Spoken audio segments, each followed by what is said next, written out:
The bone was still warm when she pulled it from the permafrost, 4,000 years after the last mammoth died, and its skull felt like it had been breathing just moments before. This wasn't supposed to be possible.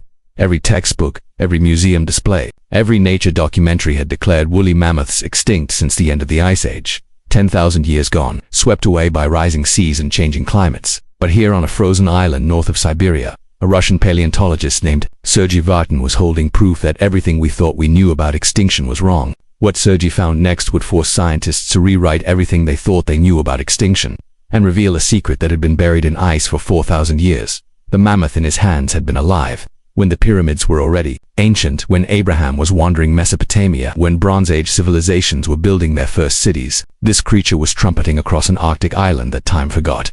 Welcome to Wrangel Island, where the impossible became real and where the last chapter of the mammoth story played out in ways more mysterious and disturbing than anyone imagined. Imagine a landmass roughly the size of Delaware floating in the Arctic Ocean like a life raft made of stone and tundra. Wrangel Island sits 87 miles north of the Siberian mainland, shrouded in fog for most of the year, lashed by winds that can reach 140 miles per hour. It's basically nature's version of Alcatraz, except instead of keeping prisoners in, it was keeping something far more incredible trapped inside. And yet, for 6,000 years after their mainland cousins vanished, a population of woolly mammoths made this frozen wasteland their final home. When the Ice Age ended around 12,000 years ago, rising seas turned Wrangel from a hill on the Siberian steppe into an island fortress. The mammoths trapped there found themselves cut off from the rest of the world, castaways on a chunk of land barely visible on most maps.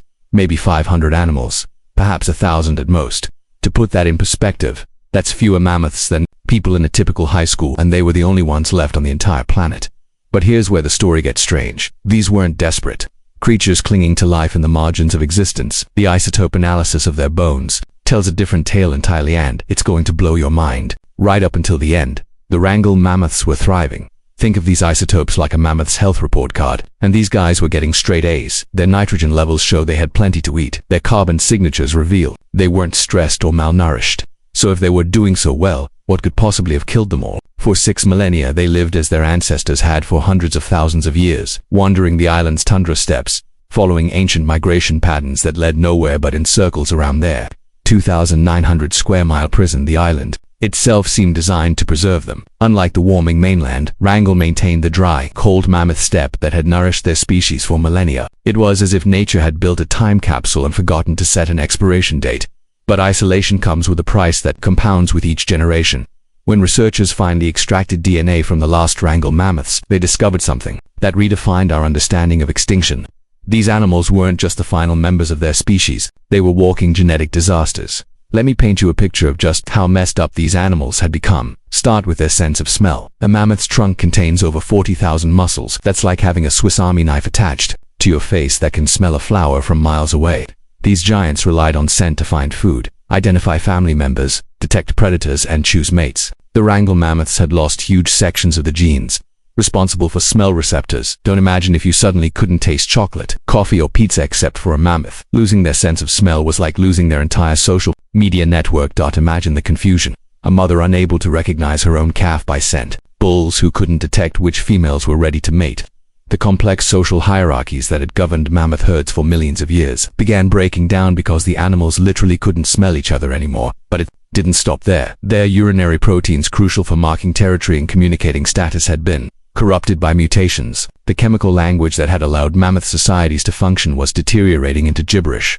Most bizarre of all, many of the last mammoths were developing cream-colored translucent fur. The thick insulating coat that had allowed their species to survive ice ages was being replaced by something that looked more like silk than survival gear. This is genomic meltdown, when a population becomes too small and isolated. Harmful mutations accumulate faster than natural selection can eliminate them. Each generation becomes a little more broken than the last. Here's what makes the Wrangel story so puzzling and why scientists are still scratching their heads about it. By all rights, these animals should have died out quickly. Genomic meltdown typically drives species extinct within a few hundred generations. It's like genetic Russian roulette, and these mammoths kept winning for 6,000 years straight. But the Wrangel mammoths persisted for over 200 generations, despite their accumulated genetic damage, despite their social communication breaking down, despite their bizarre new fur coats. They somehow kept going. The answer may lie in their island prison with no large predators on Wrangel. The mammoths, if it didn't need perfect senses to survive, With abundant vegetation and no competition, they could afford to be inefficient eaters. The harsh Arctic environment that would have killed a damaged animal elsewhere actually protected them. It's as if they were living in a biological safe room where the usual rules of survival were suspended. Their genetic defects became merely inconveniences on an island where they faced no real threats. But this protective isolation came with its own ticking clock. Recent analysis revealed something even more disturbing than the mutations themselves. These weren't animals slowly degrading toward extinction.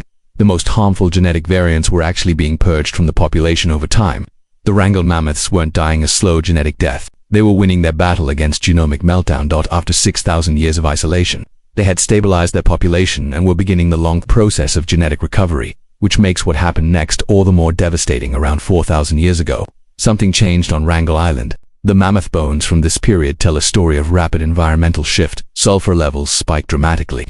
Think of it like a geological crime scene where the evidence is screaming that something went horribly wrong. The chemical signature points to something catastrophic happening to the landscape itself. And when I tell you what probably happened next, you're going to understand why this extinction was so much more tragic than anyone imagined. Picture the scenario. The island's central mountains begin breaking down faster than ever before, possibly due to unusual weather patterns. Minerals and compounds that had been locked in stone for millions of years suddenly flood into the island's limited freshwater sources. The lakes and streams that the mammoths had depended on for 6 millennia become increasingly toxic. The most likely culprit was an extreme weather event with an innocent-sounding name, rain dash on dash snow. But don't let the name fool you. This is Mother Nature's cruelest trap.